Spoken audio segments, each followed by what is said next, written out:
Hello everyone. Today's topic is for class 10, chapter 1, civics, that is power sharing.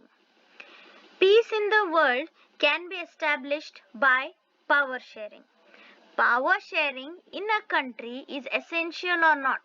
Can we understand better by two case studies of Sri Lanka and Belgium? That is, we can understand better by two case studies of Sri Lanka and Belgium. To understand power sharing, let us study about the ethnic composition of Belgium and Sri Lanka. Now, ethnic composition means division or groups in the society on the basis of religion, caste, or even language. That is, we are much comfortable with our own language, so we make groups with our own language people. For example, if we are speaking Hindi, we are comfortable with the group of people who speak Hindi, so there forms a group. So that is ethnic composition. Every country has different ethnic composition, especially India has many ethnic composition. In one country there can be few and or many ethnic groups. Ethnic composition of Belgium. Let's see where is Belgium in the world map. So this is Belgium. You can see how small it is. It is like Haryana from India. It is a very small country. So, and this is the ethnic composition what it is. So this is Belgium. Here half the population, that is, and this is Brussels. Brussels is the capital city of Belgium. So here you can see this part and this part is colored differently. So now let's see what it is. Here this part is Dutch people, Dutch speaking people. That is, this is Flemish region wherein 59% are Dutch speaking people, and there have been benefits of education and economic development. And here this is the capital city, Brussels, capital region. Dutch were a minority. Here Dutch were minority. You can see here 59%, Dutch are majority. And this area is Wallonia, wherein French speaking people live. 40% are French speaking people, and this area, this part where there are lines drawn, only this part is 1% German speaking people. So here Dutch speaking people 59%, French speaking people 40%, and you can see this is, here there is majority and here there is minority. Right, majority of Dutch speaking people are here, and French speaking are less in this region. But the same thing here, Brussels, it is vice versa. Let's see how it is. So Belgium is as small as India's Haryana state. The population of Belgium was half of Haryana state. That is, 59% of population of Flemish region speaks Dutch. 40% of population of Wallonia region speaks French. 1% of population speaks German. So Brussels was the capital city of Belgium, in which 80% people spoke French and 20% were Dutch speaking people. So now you can see here 59% Dutch speaking, or in overall country 59% Dutch speaking, but in that state 20% are Dutch speaking. See, overall country Dutch speaking are 59, in the capital city there are only 20% Dutch speaking, and overall country 40% Dutch speaking are there. In that capital city 80% are French. Sorry, here 40% French speaking people, and here 80% people are speaking French in the capital city, that is Brussels. So it is completely opposite. That is, the country's majority speaking language is minority in its capital. Got the point here? The country's majority speaking, that is, country's majority is Dutch speaking people. That Dutch speaking people are minority in the capital. Okay, and capital there are only 20% of Dutch speaking people. Hope this is clear. This is the ethnic composition of Belgium on the basis of language. So now let's see Sri Lanka, how it is. Sri Lanka is an island nation. As you all know, it is south side of India. It is a few kilometers off the southern coast of Tamil Nadu. Tamil natives of Sri Lanka are called Sri Lankan Tamils. Okay, Tamil native of Sri Lanka are called Sri Lankan Tamils. Indian Tamils were those whose forefather came from India as plantation workers during colonial period. So during British period, Britishers for the sake of slavery, they brought these Tamilians to Sri Lanka for plantation work. So there were Sri Lankan Tamils and Indian Tamils. Okay, you can see here. Sri Lanka, these are all Sri Lankan Tamils and these are Indian Tamils. The color brown are Indian Tamils and this part is Sri Lankan Tamils. And this purple, these dots are all Muslim people. Okay, and this yellow part are Sinhala speaking people. This yellow part are Sinhala speaking people. This is the ethnic community of Sri Lanka.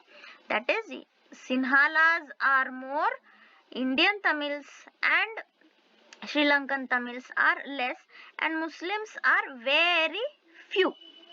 So now that is Sinhala speakers. There were Sinhala speaker, Tamil speaker and Muslims. So here Sinhala speakers were 74%. 74%. Tamil speakers, this and this part, Tamil speakers were 18% and others, that is a Muslim, were 8%. Okay, now out of 18%, this Tamil speakers, out of 18% of Tamil speakers, 13% were Sri Lankan Tamils. Out of 18%, 13 were Sri Lankan Tamils and 5 were Indian Tamils. 13 were Sri Lankan and 5 were Indian. Most of the Sinhala speaking people were Buddhist. So this part were Buddhist. Tamil speaking people were both Hindus and Muslims. So whoever here and here, Tamil speaking people were both Muslims and Hindus. 8% population were Christians who speak Tamil and Sinhalas. Okay, only 8% were others, in the sense Christians who speaks Tamil and Sinhalas. So you understood this ethnic composition of Sri Lanka. Now both in Belgium as well as Sri Lanka, there are ethnic composition which varies a lot. Now how did they accommodate this ethnic composition? How did they tackle this ethnic composition? How did they tackle this difference in the state after independence of their country? Let's see. So by these two case studies, we can say that majorities may overrule the minority. It is but obvious that majority will definitely overrule the minorities. Conflicts may arise between minority and majority.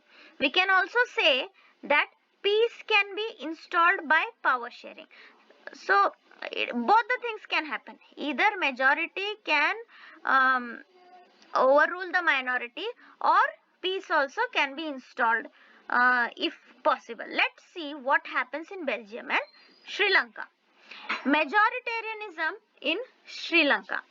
So how did Sri Lanka accommodate this diversity? So there was lots of diversity. How did it accommodate? Sri Lanka got independence in 1948. Its early name was Ceylon. Sinhala's community was in a majority and sought domination through majoritarianism. So Sinhala speaking community was more. So they sought domination. They wanted to dominate Sri Lanka after the independence. So how did they wanted to dominate? Through this majoritarianism. Now what is this majoritarianism? Majoritarianism is a belief that majority should rule in the country. So there were steps taken to establish Sinhala supremacy. That is, after independence, Sri Lanka thought that Sinhalas are more. It is majoritarianism. It is obvious that majority or Sinhala should rule. So steps were taken to establish Sinhala supremacy. What did they do? In 1956, Act was passed to recognize Sinhala as the only official language. This disregarded Tamilians.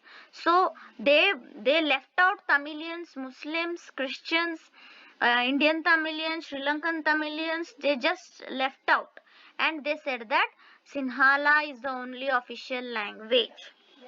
Now that hurted Tamilians, that disregarded Tamilians, but they said quite. Sinhalas were given favor in universities and government jobs also. Only Sinhalas were given favor. Buddhism was favored and given special protection constitutionally. Even in constitution, Buddhism was favored. Why Buddhism was favored? Because most of the Sinhalas were Buddhist. So they were being favored. In the constitution only they had given that special protection. These all developments increased the feeling of alienation. Alienation feeling is something left out feeling among Tamils. Tamils felt left out from their own country. They were denied political rights. So basically political rights is right to vote. So they were denied for political right and were discriminated. Now there was discrimination among Sinhalas and Tamilians. So a major discrimination. Why? Because in the constitution itself they were giving all privileges to the Sinhalas, not the Tamilians. Due to all this, relation between Tamil and Sinhala got strained, got hurt, got destroyed, you can say. Tamils. So what did Tamils do? Tamilians launched a struggle against Sinhalas. Demanded independent Tamil Elam. Here Elam means in Tamil it is state. They demanded for a separate state.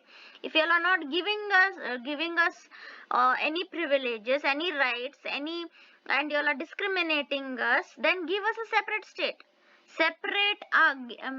Divide Sri Lanka and separate us. So they asked for Tamil Elam, means separate state. Distrust turned into civil war, and this distrust or alienation which was started, discrimination was started, turned into civil war. Civil war is nothing but internal fights. Thousands of people of both the communities were killed. So now what happened in Sri Lanka also? Now the accommodation in Belgium, the same case. Here also there is diversity. In Belgium also diversity. In Sri Lanka also diversity. So how did Sri Lankans did that? That is discrimination was there. Civil war started. Many thousands of people died. Now in Belgium what happened? Belgium took a very intelligent step. Leaders in Belgium took different path. They recognized diversity. They gave recognition to everyone. They amended constitution 4 times to accommodate diversity. That is in 1970 to 1993.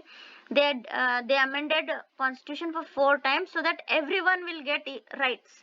All the people, that is French, Dutch people, French people, and also German people will get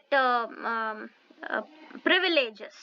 So they saw that everyone will get the privileges, everyone will get the political right, no one will be discriminated. So what did they do? Some elements of the Belgium model of accommodation. Constitution prescribes that the number of French and Dutch speaking ministers should be equal in central government. See here, French and Dutch speaking ministers will be equal in central government. No, that is an they did not distribute in percentage wise. They said equal. Thus, no single community can make decision unilaterally. That is, no single community can make any decision. Both of them have to have equal rights in central government. Powers were given to the state government. That is, Flemish region and Wallonia region. Both had equal rights. They were not subordinate to central government, and they were not subordinate to central government. They had their own ideas, but it was that they should listen to them. Then Brussels had a separate government in which both communities had equal representation. Now again, the capital city, which was vice versa to the country, had separate government in which both the communities had equal rights again. Third kind of government was formed, which is called as community government. So central government, state government and community government was formed. This government has power regarding cultural, educational, language related issues. So you can see how intelligently, how nicely Belgium handled this diversity. Brussels was chosen as headquarters for European Union. European Union is a group of many countries to discuss particular issues. So the European Union itself felt that how nicely the Belgium has tackled this diversity, so they made it as a headquarters. Thus, in the absence of power sharing, majoritarianism created disputes in Sri Lanka, disturbance and civil wars in Sri Lanka. But Belgium positively adopted power sharing and lived peacefully.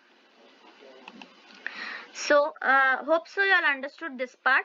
Next video will be on why power sharing is desirable. Please like, share and subscribe.